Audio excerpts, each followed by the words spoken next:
pero no escuchan estas palabras en su alma, no las escuchan con convicción. No es verdadero esto para ellos. No las escuchan en verdad. Es como si nunca las hubieran escuchado. No significa nada para ellos, nunca se arrepienten, nunca encuentran a Dios, nunca tienen su poder cambiando su vida, nunca les escucha ni les bendice. Esto pasa hoy en día. ¿Acaso tú has escuchado la voz, pero no las palabras? ¿Acaso tú has escuchado el mensaje, pero no en tu corazón? ¿Nunca te ha aplastado? ¿Nunca te ha humillado? ¿Nunca te ha puesto de rodillas en el suelo y nunca has respondido? ¿Nunca has encontrado a Dios? Esto pasó de forma literal aquí, pero también es una representación de lo que puede pasarnos a nosotros, de lo que te debe pasar a ti. No escucharon la voz de aquel que me habló. Versículo 10. Y dije, ¿qué haré, Señor? Y el Señor me dijo, levántate y ve a Damasco, y ahí te será dicho todo lo que te está señalado por hacer. Versículo 11. Y cuando yo no viese por causa de la claridad de la luz, por el resplandor y gloria de esa luz, llevado de la mano por los que estaban conmigo, vine a Damasco. Y él estuvo allí, se nos dice, en otra parte estuvo allí 3 días. 3 días agonizando, queridos amigos, de agonía. 3 días de dolor. Tal vez tú has venido a Cristo en arrepentimiento de tu pecado y le has pedido a Cristo que te transforme y cambie tu vida y has rendido tu vida a Él. Y tal vez ha habido un retraso antes de que cualquier cosa tangible pueda pasar. Tal vez tienes desesperanza, tal vez has tenido tú tus 3 días de forma figurativa, una espera antes de que hubiera un cambio evidente en tu vida, y tú conociste al Señor y tenías después certeza de la salvación. Y frecuentemente esto pasa. Es como que Dios mantuvo a Saulo de Tarso esperando a la puerta durante 3 días, antes de tener la certeza y la evidencia de que sus pecados habían sido perdonados y que su vida era nueva, antes de que tuviese ese momento de certeza. Y de una forma simple, yo puedo entender por qué. Podemos entender que el Señor dejaría a tal enemigo, a tal hombre tan hostil, durante 3 días, arrepintiéndose y anhelando tener paz antes de que la puerta de certeza de salvación fuera abierta a Él. Y algunos de nosotros también pasa cierto tiempo antes, porque estamos llenos de dudas y calumnias y dudas del Señor, y se nos deja la puerta esperando un poco más de tiempo, pero hay una obra en su corazón, y es obvio que recibiría esa certeza de la salvación. Por 3 días. Y podemos imaginar qué estaba pasando en la mente del apóstol Pablo durante aquel entonces. Su pecado, desde luego. Su rebelión en contra de Dios. En otra parte, se narra que Dios le dijo, que Cristo le dijo, duro te es dar cueces contra el aguijón. ¿Qué era eso? Incluso cuando estaba persiguiendo al pueblo de Cristo, Dios ponía dolor en su conciencia. Tal vez a medida que veía la cara de aquellos amados cristianos que él había ordenado arrestar, y él veía la paciencia y la calma con la que tomaban esos castigos, y no gritaban, y no perdían el control, ni reaccionaban mal, no gritaban ni hacían esas cosas, y veía a esta gente piadosa, santa, esta gente humillada, santa, gentil. Tal vez entonces cuando veía estas cosas tenía golpes duros en su conciencia y en la dureza de su corazón suprimía estas cosas, y durante estos 3 días pasaba esto por su mente tal vez. Y tal vez otras cosas venían a su mente también y él estaba en agonía. Isaías 53, por ejemplo. Claro, este gran intelectual desde luego habría sabido que Isaías 53 hablaba de Cristo y de su venida y sufrimiento y muerte en la cruz del Calvario, y su gran compasión y amor por pecadores, y cuán listo estaba para salvar. Tal vez él atravesó tanta angustia en su conciencia, cosas que no quería ver antes, cosas que no veía, no quería creer las profecías, y no acreditaba las cosas maravillosas, la obra de Cristo y su sanación compasiva, ni le atribuía a él su piedad, su deidad, su perfección. Ahora Pablo estaba en agonía y se arrepentía en todo momento, creo yo. Yo supongo que era así. 3 días de dolor para el apóstol Pablo, en aquel entonces Saulo. Versículo 12. Entonces un Ananías. ¿Acaso no es notable esto? Cristo no sanó a Pablo de forma directa, de su ceguera. No solamente levantó eso, evidentemente sí se le iba a aparecer después, pero no se le apareció otra vez y lo hizo él. No, Pablo estaba siendo humillado hasta el polvo. Él iba a ser restaurado para que pudiese ver, Cristo lo iba a hacer, pero no de forma directa, sino que lo hizo a través de un siervo humilde. Alguien que nosotros creemos nunca fue un sacerdote, nunca fue noble, nunca fue alguien grande, sino que fue un converso ordinario humilde, quien fue el medio de restaurar la vista al apóstol Pablo. Ahora Pablo es un hombre humilde, y dice aquí, entonces un Ananías, varón pío, hombre piadoso conforme a la ley. Pablo hace mención de esto cuando está hablando a los judíos. Dice, este hombre que le sanó, incluso él fue un judío conservador, perdón, en el pasado. Era un hombre que vivía bien, tenía un buen testimonio de todos los judíos que allí moraban. Era un cristiano, tenía un buen testimonio. Y entonces pudo ser usado por Dios. Nunca olvidemos a esto. Si tú no tienes un buen testimonio, si no avanzas en santificación y no estás esforzándote de vivir en santidad delante del Señor, no puedes ser utilizado por Dios, no.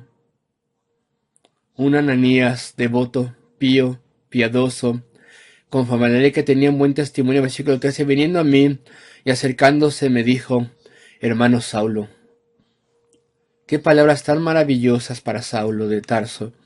Él se llamado hermano por uno de los cristianos a quienes él había venido a destruir, y se puso a su lado y dijo, hermano Saulo. Casi como si estas palabras vinieran de Dios, estas palabras de certeza y aceptación. Recibe la vista, y yo en aquella hora le miré, y es una forma de decir inmediatamente, le miré. Por fin tuvo una vista clara, y dijo estas palabras, y los judíos seguían escuchando, muchos de ellos le escuchaban, miles de ellos estaban escuchándole a Pablo. Y él dijo, versículo 14, el Dios de nuestros padres te ha predestinado para que conociese su voluntad y vieses aquel justo. Esto es un título de Cristo. El Dios de nuestros padres te ha predestinado para que conociese su voluntad y vieses a aquel justo. Porque tienes que ser un apóstol. Esto es lo que quiere decir en efecto. Y oyeses la voz de su boca, fueses comisionado por él, esto es lo que quiere decir versículo 15, porque has de ser testigo suyo a todos los hombres, los gentiles, pero los gentiles no son nombrados todavía, así que la multitud judía no es todavía alborotada, a todos los hombres de lo que has visto y oído al final del versículo 15. Y entonces se le dice que iba a tener una aparición de Cristo, ya había tenido la primera, y directamente Cristo le iba a enseñar quién era Él. Y versículo 16, ahora pues, ¿por qué te detienes? Levántate y bautízate y lava tus pecados invocando su nombre. Aquí tenemos un versículo inusual. ¿Acaso el bautismo lava tus pecados? No, claro que no. Claro que no. Y muchas otras partes se nos aclara muy bien en el Nuevo Testamento y se nos dice que el bautismo en sí mismo no lava los pecados, pero se utiliza aquí un lenguaje judío. El bautismo es simplemente una seña Ahora tus pecados han sido lavados, Ananías, tal vez le dijo a Pablo, aunque no se nos narra aquí, ahora tus pecados han sido lavados de forma visible en el símbolo. En este símbolo se te tienen que lavar también. Evidentemente no se pueden lavar más, pero el símbolo de ser lavado de pecados testifica lo que ya ha pasado antes. Y por eso dice, bautízate, y entonces de forma pública demuestra el lavamiento de tus pecados, clamando e invocando el nombre del Señor. Eso es lo que es el bautizo. Cuando las personas vienen a Cristo tienen salvación, son convertidas a Él y tienen una nueva vida. El bautismo demuestra que el pecado ha sido lavado. También demuestra que has muerto a tu antigua vida, el ser enterrado en el agua, y que se te da una nueva vida, el levantarse del agua. Versículo 17. Y aconteció, esa expresión nos advierte de algo, 3 años pasaron antes de que Pablo volviese a Jerusalén, después de que fue convertido en Damasco, predicó en Damasco, y después cuando volvió a Jerusalén 3 años después, fue al templo, y ahí oró. Y mientras estaba en el templo, le dice a la multitud judía, y me aconteció, versículo 17, vuelto a Jerusalén, que orando en el templo fui arrebatado fuera de mí. Caí en un éxtasis, en un trance, dice allí, versículo 18, y le vi que me decía, date prisa. Cristo le decía, y sal prestamente fuera de Jerusalén, porque no recibirán tu testimonio de mí. Y se nos dice en Hechos 9 todo lo que pasó aquí. Cuando Pablo volvió a Jerusalén, fue recibido por la iglesia de Jerusalén, fue admitido a la membresía de esa iglesia y predicó en Jerusalén como uno que antes perseguía a la iglesia. Pero en particular los judíos que hablaban griego inmediatamente hicieron planes para asesinarle. Y lo que pasó es que él no iba a ir, no quería ir. La iglesia, los discípulos, los apóstoles, le dijeron tienes que salir de Jerusalén, porque se te matará. Y no quería ir. Y ahora nos dice un poco más al respecto de la historia, versículo 19. Y yo dije, Señor, ellos saben que yo encerraba en cárcel y hería por las sinagogas a los que creían en ti. Y cuando Cristo le aparece a Pablo, cuando vuelve a Jerusalén después de 3 años, todos los problemas vienen, y él fue alentado a salir de Jerusalén, y después Pablo ora. Dicen, ellos saben que he sido un perseguidor, seguro que eso hará que me escuchen. Ellos saben que yo una vez fui un perseguidor de cristianos. Tengo yo este testimonio, Señor. He sido tan cambiado por ti, Señor, tan transformado por ti, Señor. ¿No significa esto que tendría que quedarme y predicar? Y resistir cualquier cosa que me pase, versículo 20. Y cuando se derramaba la sangre de Esteban, tu testigo, yo también estaba presente. Evidentemente, él era el oficial que estaba presente. Era parte de la ejecución de Esteban. Y consentía a su muerte. Él en aquel entonces era un miembro del concilio judío, quien aprobó la ejecución de Esteban. Que se pusiera a muerte. Y consentía en su muerte y guardaba las ropas de los que le mataban. Y él fue voluntario en participar en estas cosas. Ellos saben esto de mí, Señor. Ellos saben de dónde me salvaste. Ellos saben que yo era el más grande fanático imaginable. Con toda certeza me escucharán cuando les diga respecto de Cristo. Entonces el apóstol Pablo no está resistiendo a Dios, sino que está razonando con él. Pero Señor, tengo un gran testimonio. No estaba jactándose.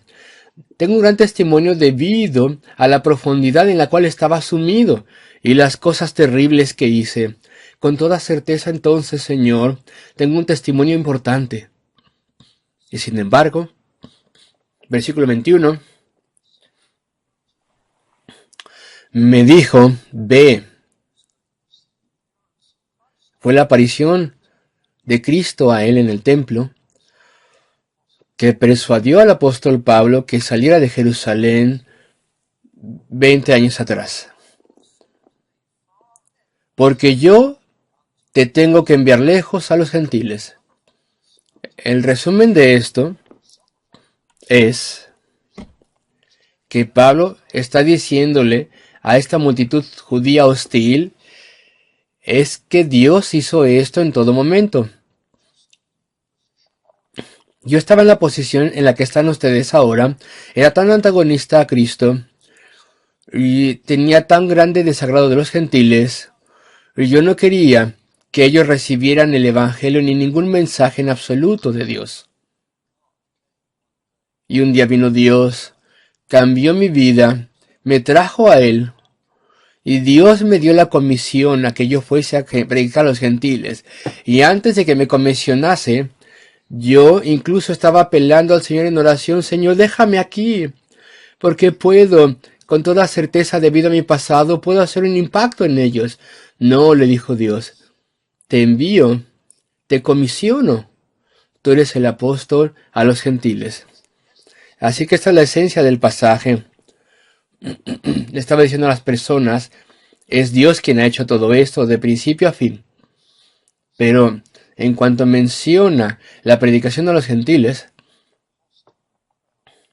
esa multitud tan grande, hostil, fue alborotada una vez más, y el coronel Claudio, inmediatamente, y creemos que él no había entendido nada de lo que fue dicho, yo creo que no, inmediatamente lo pescó, y los soldados lo metieron de vuelta al fuerte Antonio. Y esa es la narrativa. Versículo 23, y dando ellos voces, y arrojando sus ropas, y echando polvo al aire, mandó el tribuno que le llevasen a la fortaleza, y ustedes saben la historia, fue examinado con azotes. Uno de los centuriones lo azotó. Azótale. Y entonces él nos dirá, ¿por qué hace esta multitud esto y por qué están en contra del versículo 25? Y como le ataron con correas, Pablo dijo al centurión que estaba presente, ¿os es lícito azotar a un hombre romano sin ser condenado? Y eso aseguró que le tratasen mejor en el tiempo presente. Pero vamos a tener que estudiar esto en otro momento. Quería avanzar más. Estudiaremos cómo fue que él fue escuchado delante del consejo, el concilio, y la reacción de lo que pasó. Y aquí tenemos Pablo con su grande defensa, estableciendo sus credenciales, diciéndoles quién era él, hablándoles de su conversión, diciéndoles que era un hombre cambiado, y diciéndoles que fue Dios quien le llevó a predicar a los gentiles, pero ya no le dejaron avanzar más en lo que decía. Muchos libros han sido escritos diciéndonos qué más hubiera dicho Pablo si no se le hubiera interrumpido. Si esa gran multitud no hubiera clamado por su muerte, no hubiera empezado a gritar y a tener un tumulto una vez más, ¿qué es entonces lo que Pablo hubiera dicho después? Si eso no hubiera pasado. Estoy seguro que les hubiera dicho más al respecto de Cristo, pero no lo dejaron. No pudo continuar con eso. Nosotros no podemos saberlo, pero este hermoso pasaje muestra dos cosas. Su conversión, lo hemos visto antes, lo volveremos a ver. Los componentes literales en cómo Dios lidió con él, que no son usados por el Espíritu Santo hoy en día. Por ejemplo, esta luz sorprendente del cielo, ni tampoco se aparecerá Cristo más.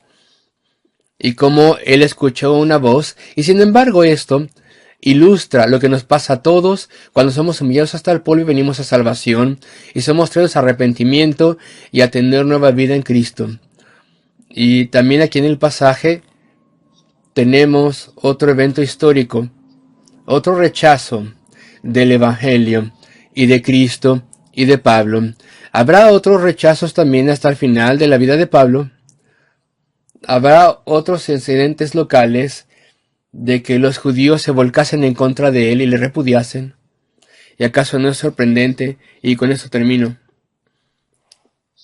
La amabilidad de Dios, a pesar de la hostilidad y el rechazo de Cristo y sus mensajeros por los judíos, a pesar de sus privilegios, siempre habría un remanente que sería salvo. Siempre habría judíos conversos. Había miles en Jerusalén. Millares, decenas de millares de judíos que fueron convertidos.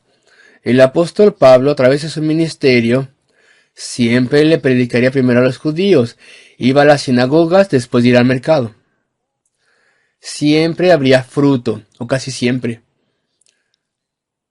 Siempre o casi siempre había conversiones. La misericordia y la amabilidad y el amor de Dios. Los privilegios judíos serán removidos y la época de los gentiles seguiría.